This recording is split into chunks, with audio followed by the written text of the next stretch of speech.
اللہ ہی اللہ کیا کرو، دکھ نہ کسی کو دیا کرو، جو دنیا کا مالک ہے نام اسی کا لیا کرو۔ السلام علیکم ورحمۃ اللہ وبرکاتہ۔ ناظرین استقبال ہے، سواگت ہے آپ کا viral news live studio Jalgaon Maharashtra India میں آپ کا میزبان مفتی محمد ہارون ندوی۔ آئیے پیارے ملک بھارت کی بہت ہی خاص بڑی 10 اہم خبروں پر نظر ڈالتے ہیں،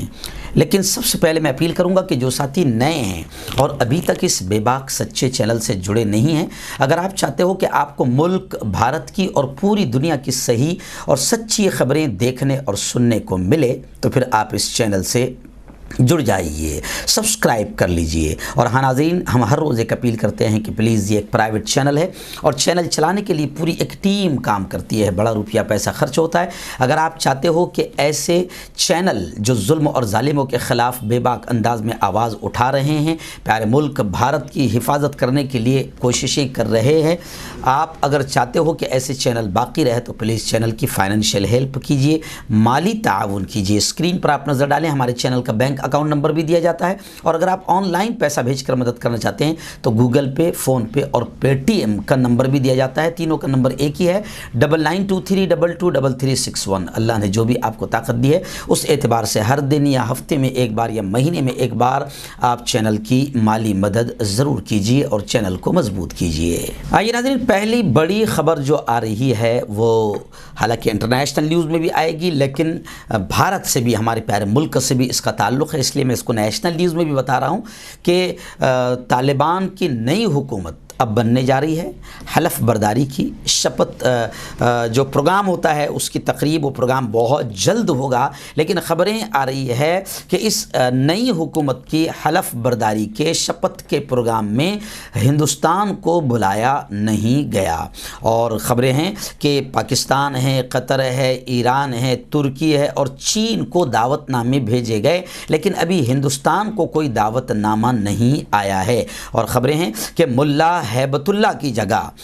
ملا محمد حسن کو سربراہ مملکت بنایا جا سکتا ہے، ایسے امکان ہے۔ وہیں پر وادی پنجشیر میں طالبان نے مکمل فتح حاصل کر لی ہے، اور امر اللہ صالح جو طالبان سے بغاوت کر رہا تھا وہ فرار ہو گیا۔ اور یہی بات کہوں کہ ذبیح اللہ مجاہد نے، جو طالبان کے لیڈر ہے، انہوں نے کہا ہے کہ وادی پنجشیر میں بھی عام معافی کا اعلان کر دیا گیا، عام شہریوں سے کہہ دیا گیا کہ کسی پر کوئی گرفت، کسی پر کوئی پکڑ نہیں کی جائے گی، اور کسی کے بھی خلاف کوئی انتقامی کارروائی، بدلے کی سیاست نہیں کی جائے گی، اور افغان سرزمین کسی بھی ملک میں دہشت گردی کے لیے استعمال نہیں ہوگی۔ ناظرین، دوسری بڑی خبر آ رہی ہے، جی ہاں، سپریم کورٹ نے مودی حکومت کو پھٹکار لگائی۔ ویسے میرا خیال ہمیشہ لگتی ہی رہتی ہے، لیکن حکومت بھی آپ سمجھتے ہیں کتنا موٹی چمڑی والی حکومت ہے، کوئی فرق نہیں پڑتا ہے، لیکن خیر یہ بڑی افسوسناک خبر ہے کہ سپریم کورٹ بار بار مودی حکومت کو پھٹکار لگاتی رہتی ہے، اور ابھی تو سپریم کورٹ نے ایک بڑا جملہ کہا حکومت سے، مودی حکومت سے، کہ ہمارے صبر کا امتحان نہ لیا جائے۔ سپریم کورٹ نے پیر کو مرکزی حکومت کو مختلف عدالتی ٹریبونلز میں خالی اسامیاں نہ بھرنے پر سخت سرزنش کی پھٹکار لگائی، اور کہا کہ اس کے صبر کا امتحان نہ لیا جائے۔ چیف جسٹس این وی Raman, justice D Y Chandrachud اور جسٹس ایل ناگیشور راؤ نے سالیسٹر جنرل تشار مہتا کے ذریعے مرکزی حکومت پر سخت تنقید کی اور خبردار کیا کہ اگر تقرریوں میں نرم رویہ اختیار کیا گیا تو حکومت کے خلاف توہین عدالت سے متعلق کارروائی شروع کی جائے گی۔ جسٹس رمن نے کہا کہ اس عدالت کے فیصلے کا کوئی احترام نہیں ہے، آپ ہمارے صبر کا امتحان لے رہے ہیں۔ انہوں نے کہا کہ حکومت نے کچھ افراد کی تقرری کی بات کی ہے، لیکن کتنے افراد کی تقرری کی گئی ہے، وہ تقرریاں کہاں ہیں؟ جسٹس رمن نے خبردار کیا کہ ہمارے پاس 3 آپشن ہیں، پہلا ہم قانون پر روک لگا دیں، دوسرا ہم عدالتی ٹریبونلز کو بند کرنے کا حکم دیں اور اس کی طاقت ہائی کورٹ کے حوالے کریں، اور تیسرا آپشن یہ ہے کہ ہم ہی تقرریاں کر دیں۔ تو حکومت کو پھٹکار لگاتے ہوئے، مودی سرکار کو پھٹکار لگاتے ہوئے سپریم کورٹ نے کہا کہ ہمارے صبر کا امتحان نہ لے۔ ناظرین، تیسری بڑی 2-3 خبریں جو ہے وہ جموں کشمیر کے حالات کو لے کر آ رہی ہے۔ سب سے پہلی خبر تو ہے کہ پی ڈی پی کی ادھیکش اور سابق وزیر اعلیٰ ex C M Jammu Kashmir Mehbooba Mufti نے کہا گیلانی کے جسد خاکی کو لے کر آپ جانتے ہیں کہ حریت لیڈر گیلانی کا انتقال ہوا اور ان کی باڈی کو لے کر بہت ساری باتیں سامنے آئی کہ پولیس نے اہل خانہ نے الزام لگایا ہے کہ ان سے باڈی چھینی گئی، تو اب اسی کو لے کر محبوبہ مفتی نے کہا ہے کہ گیلانی کے جسد خاکی کے ساتھ روا رکھا جانے والا سلوک یہ گھٹیا حرکت ہے، یہ انسانیت سوز سلوک ہے، اچھی بات نہیں۔ اور محبوبہ مفتی نے کہا کہ اختلاف زندہ انسان سے ہوتے ہیں، میت کا احترام کیا جانا چاہیے۔ موصوفہ نے کہا کہ اہل خانہ کو بھی مرحوم حریت رہنما کے آخری رسومات انجام دینے کی اجازت دی جانی چاہیے تھی۔ ان کا یہ بھی کہنا تھا کہ بندوق کے بل پر کسی بھی رہنما کو پسند یا ناپسند نہیں کروایا جا سکتا ہے۔ وہیں پر دوسری خبر آ رہی ہے کہ سری نگر میں پانچویں روز بھی معمولات زندگی متاثر رہے اور وادی کے باقی اضلاع میں معمولات پٹری پر رہے، لیکن حریت کانفرنس کے سابق چیئرمین سید علی گیلانی کے 1 ستمبر کو انتقال کے پیش نظر سری نگر میں پیر کو یعنی پانچویں روز بھی بندشوں اور ہڑتال کی وجہ سے معمولات زندگی متاثر رہے۔ وہیں پر تیسری خبر جموں کشمیر کی یہ بھی آ رہی ہے کہ Jammu Kashmir liberation front JKLF کے یاسین ملک تہاڑ جیل سے ویڈیو کانفرنس کے ذریعے عدالتی کارروائی میں شامل ہوئے اور انہوں نے کہا کہ مجھے کوئی وکیل کی ضرورت نہیں، میں خود جراح کروں گا۔ ان دونوں کیسز میں یاسین ملک پر الزامات وضع کیے گئے ہیں جبکہ وہ فی الحال تہاڑ جیل میں قید ہے اور انہوں نے کہا ہے کہ مجھے کسی وکیل کی ضرورت نہیں، میں خود جراح کروں گا۔ ناظرین، چوتھی بڑی خبر آ رہی ہے مظفر نگر میں ہوئی کسان پنچایت کو لے کر۔ جی ہاں، کسانوں کی مہا پنچایت نے UP حکومت کو بوکھلا دیا ہے اور بڑی پریشانی میں ڈال دیا ہے۔ بالکل کلیئر طور سے دکھ رہا ہے کہ BJP کی ہوا اتر پردیش میں ابھی خراب ہے، لیکن کسان مہا پنچایت میں ایک جو بڑا واقعہ سامنے آیا ہے کہ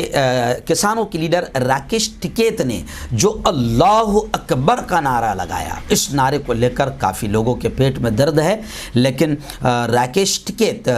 کے اس نعرے کے ساتھ ساتھ راکیش ٹکیت نے ایکتا کا، قومی یکجہتی کا، ہندو مسلم ایکتا کا پیغام دیتے ہوئے یہ بات کہی کہ وہ لڑانے کی کام کر رہے ہیں، ہم جوڑنے کا کام کر رہے ہیں۔ اب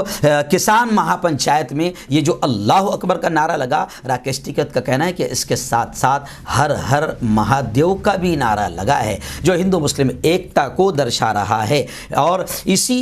کسان مہا پنچایت میں جو ہندو مسلم ہنگ آہنگی اور ایکتا دیکھی گئی تو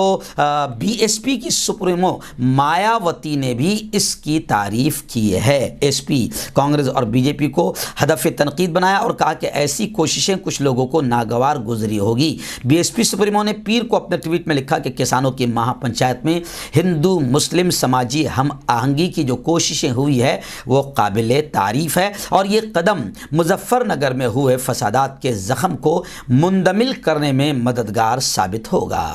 ناظرین، بڑی خبر اس وقت اتر پردیش کی آ رہی ہے۔ جی ہاں، میں آپ کو بتا دوں کہ سابق گورنر، ایکس گورنر عزیز قریشی کے خلاف غدار وطن کا مقدمہ درج کیا گیا۔ اب آپ اندازہ لگا سکتے ہیں کہ آپ کا اور کیوں اتر پردیش کی یوگی حکومت کے خلاف انہوں نے تبصرہ کیا، بات کہی۔ اس کے پاداش میں سابق گورنر ڈاکٹر عزیز قریشی کے خلاف وطن سے غداری کا مقدمہ درج کیا گیا ہے۔ بریلی کے additional director general of police Avinash Chandra نے پیر کو بتایا کہ ڈاکٹر قریشی ہفتے کے دن سماجوادی پارٹی کے رکن پارلیمنٹ اعظم خان کے کنبے کا حال چال پوچھنے آرامپور آئے تھے۔ اس دوران انہوں نے میڈیا نمائندوں سے بات چیت میں سیتاپور جیل میں قید اعظم خان پر زیادتی کرنے کا الزام لگاتے ہوئے یوگی حکومت کے خلاف تبصرہ کیا تھا۔ سابق گورنر کے تبصرے سے ناراض BJP لیڈر آکاش سکسینہ نے اتوار کی رات ڈاکٹر قریشی کے خلاف رامپور کے سول لائنز تھانے میں IPC کی دفعہ 153A 153B 124A غدار وطن اور 505 کے تحت مقدمہ درج کر لیا ہے۔ عزیز قریشی کے خلاف جو ایکس گورنر ہے ان کے خلاف غدار وطن کا مقدمہ درج کرنے کے بعد سیاسی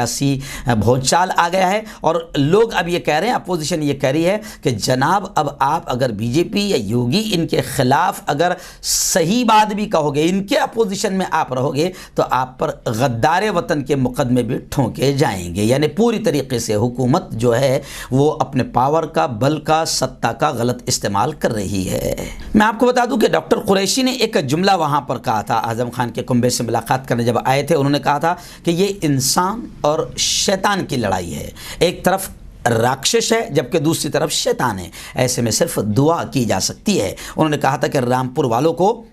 اس کے خلاف سڑکوں پر اترنا چاہیے، سڑکیں بند کرنی چاہیے۔ بس یہی معاملہ رہا جس کے بنیاد پر سابق گورنر عزیز قریشی کے خلاف مقدمہ غدار وطن کا مقدمہ درج کر لیا گیا۔ ناظرین، ریاست مہاراشٹر کی ایک بڑی خبر اس وقت آ رہی ہے کہ انیل دیشمکھ جو ریاست مہاراشٹر کے سابق وزیر داخلہ رہے ہیں، گرہ منتری رہے ہیں، انیل دیشمکھ کے خلاف آپ دیکھ رہے ہیں کہ 2-3 مہینوں سے لگاتار خبریں آ رہی ہے۔ اب انیل دیشمکھ کے خلاف لک آؤٹ نوٹس جاری کر دیا گیا اور خبریں ہیں کہ اب ان کی گرفتاری جلد ہو سکتی ہے، اور انیل دیشمکھ فرار نہ ہو جائے ملک چھوڑ کر تو ملک سے باہر جانے کے راستے بھی بند کر دیے گئے ہیں، اور ممکن ہے کہ جلد ان کی گرفتاری ہو جائے۔ میڈیا میں گردش کرنے والی خبروں میں بتایا جا رہا ہے کہ ای ڈی کو شک ہو گیا تھا کہ وہ ملک سے باہر جا سکتے ہیں، لہٰذا اس نے یہ قدم اٹھایا ہے۔ ای ڈی کی جانب سے اب تک انہیں 5 بار سمن بھیج کر پوچھ تاچھ کے لیے بلایا گیا تھا، لیکن وہ ایک بار بھی ای ڈی کے روبرو حاضر نہیں ہوئے۔ ای ڈی نے ملک بھر کے ایئرپورٹ کو بھی اس لک آؤٹ نوٹس کی جانکاری دے دی ہے تاکہ انیل دیشمکھ ملک سے باہر جانا چاہیں تو انہیں ایئرپورٹ پر روکا جا سکے۔ ناظرین، اس وقت بڑی خبر ممبئی سے جمعیت علماء سے ہمارے رپورٹر مفتی ابو ایوب نے بھیجی ہے۔ جی ہاں، آپ کو یاد ہوگا کہ گیٹ وے آف انڈیا بم دھماکہ معاملہ، جی اس کو لے کر بڑی خبر آ رہی ہے کہ پھانسی کی سزا کے خلاف داخل اپیل پر جمعیت علماء جو ان کے کیس لڑ رہی ہے، مولانا ارشد بدنی کی ٹیم، گلزار اعظمی جس کے لیگل سیل کے چیف ہے، سربراہ ہے، ذمہ دار ہیں، تو اب خبر آ رہی ہے اس کیس کو لے کر، گیٹ وے آف انڈیا بم دھماکہ معاملے کو لے کر۔ سال 2003 میں آپ جانتے ہیں کہ ممبئی کے زویری بازار، گیٹ وے آف انڈیا اور گھاٹ کوپر علاقوں میں جو سلسلہ وار بم دھماکے ہوئے تھے، مقدمے میں ممبئی ہائی کورٹ کی جانب سے توثیق کی گئی پھانسی کی سزاؤں کو سپریم کورٹ آف انڈیا میں جمعیت علماء نے چیلنج کیا ہے، اور اب خبریں آ رہی ہے کہ پھانسی کی سزا کے خلاف جو جمعیت علماء نے اپیل داخل کی ہے اس پر حتمی سماعت یعنی فائنل بحث 7 ستمبر یعنی آج ہوگی۔ گلزار اعظمی نے کہا کہ ملزمین کو پھانسی سے بچانے کے لیے سینئر وکلاء کامینی جیسوال، ایسے ہی نیتا راما کرشنن اور سدھارتھ دوبے پیروی کریں گے، اور ان سینئر وکلاء کی معاونت کے لیے ایڈوکیٹ آن ریکارڈ فروخ رشید اور اسنہاسی مکھرجی اور دیگر معاونین وکلاء بھی ہوں گے، اور آج یعنی اس فیصلے پر حتمی بحث ہوگی، حتمی بحث سماعت ہوگی۔ ناظرین، اس وقت اتر پردیش کی ایک بڑی خبر آ رہی ہے۔ جی ہاں، اتر پردیش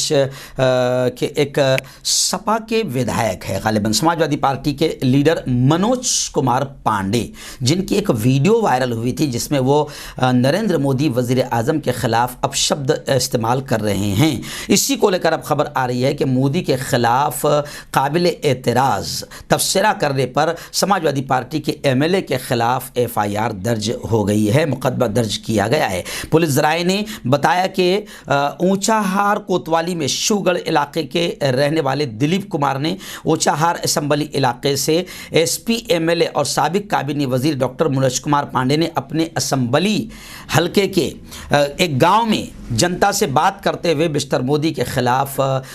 غلط الفاظ استعمال کیے تھے، قابل اعتراض بات کہی تھی۔ تو انہوں نے بتایا کہ ایک ویڈیو اس کی سلسلے میں وائرل ہو گیا تھا، تو اب ان پر مقدمہ درج کر لیا گیا ہے۔ وہیں پر منوج کمار کا کہنا ہے کہ پریس کانفرنس کے ذریعے انہوں نے کہا کہ یہ تمام الزامات جو مجھ پر لگائے جا رہے بالکل غلط ہے اور میری شبیہ کو خراب کرنے کی کوشش کی جا رہی ہے۔